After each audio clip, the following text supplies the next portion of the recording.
It's 5 p.m. You realize that essay that you've been putting off for days is due tomorrow evening. You open your laptop, then your phone, maybe just check YouTube first, or you make dinner and suddenly it's 10 p.m. again. And you promise yourself, well, I'll start early tomorrow. But tomorrow never feels easier. This is the cycle of procrastination.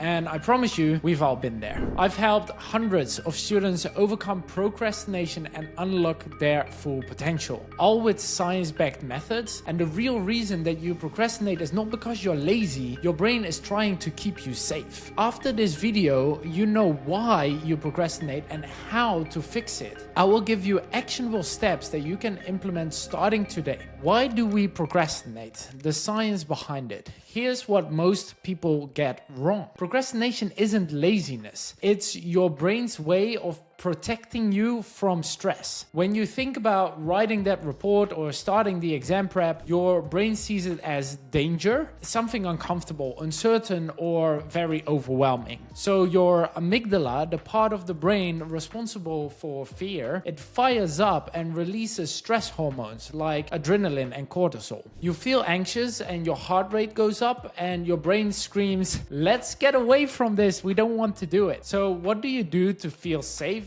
You scroll TikTok, you clean your room, or you rewatch your favorite show. Not because you don't care, but because your brain is trying to calm itself down. And this gives you temporary relief. And that's why procrastination becomes a habit loop. Every time that you avoid the work, your brain rewards you with less stress. And that relief teaches your brain, hey, this avoiding actually feels good. So the next time that you feel pressure, your brain repeats the same loop. In short, you've been strengthening your habit of procrastination for years. But luckily, we can also break this habit loop. Let's talk about the procrastination habit based on Mel Robbins' framework. You are not a procrastinator. You have a habit of procrastinating. It's a big difference. All habits have three parts. Number one is the trigger. Something stresses you, an assignment, a task, or a conversation. And then step number two is the pattern. You avoid it by doing something easier that gives you cheap dopamine hits. And number three is that you'll feel the reward, the instant relief of not doing the hard task. That relief is what locks in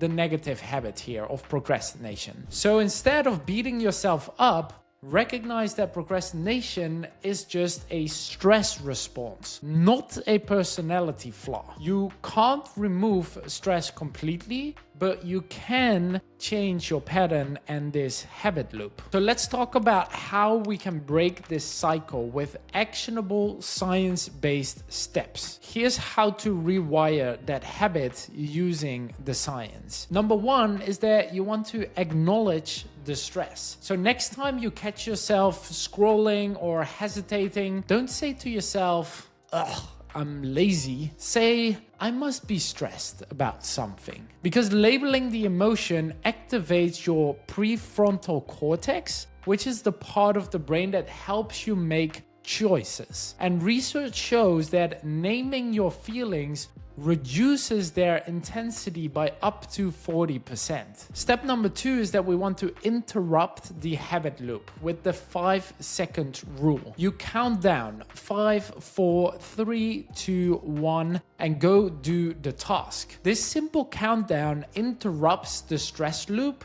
in your brain and re-engages your thinking brain. It's like hitting a mental reset button. And once you do the countdown, move your body, open the laptop, write the first sentence, set up your notes, and this action will kill the anxiety. Step number three is that we want to start small with something we call the 5-minute rule. Your goal isn't to finish the task completely in that moment. It's just to start for 5 minutes, because your problem isn't with the working, it's with the starting. So studies show that once people begin a task, 80% of them keep going because the anxiety drops and momentum starts building. Step number 4 is that you want to break these tasks into micro steps. Instead of saying, I need to write this whole essay that feels overwhelming, say, okay, I can open the document, I can write a title, I can write a first paragraph, I can find my first 3 resources. Each micro step gives your brain a quick win and a dopamine hit, which is the same brain chemical behind motivation. Usually you get this dopamine hit from scrolling social media. Now you get it from something that helps you get closer to your goal, and I know which one I would prefer. Number 5 is that you want to make your environment friction-free. If your phone is within reach, your focus is at risk. Therefore, having it close to your bed and checking it first thing in the morning is already a huge problem. From the moment that you wake up, you train your brain to be distracted and getting easy dopamine hits. The solution is simple.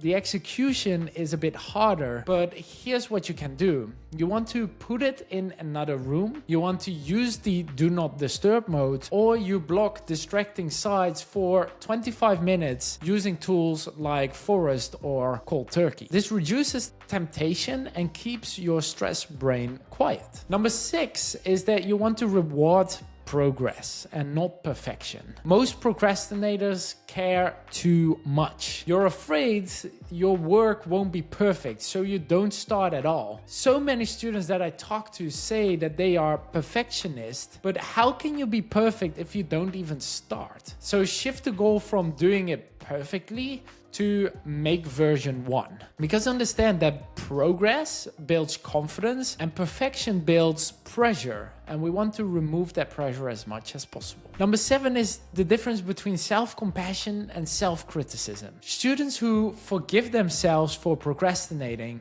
are less likely to repeat it next time. So instead of saying, I failed again, try saying, I learned what didn't work, now let's try something else. Your mindset should be curious and not critical.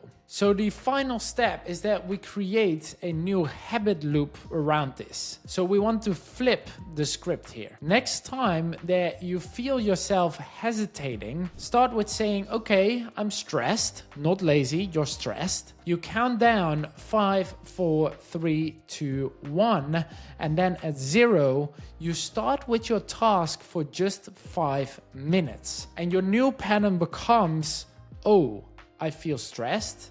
I'm not going to avoid it and procrastinate. No, I'm going to take action. And this action makes us also feel relieved and we get the dopamine.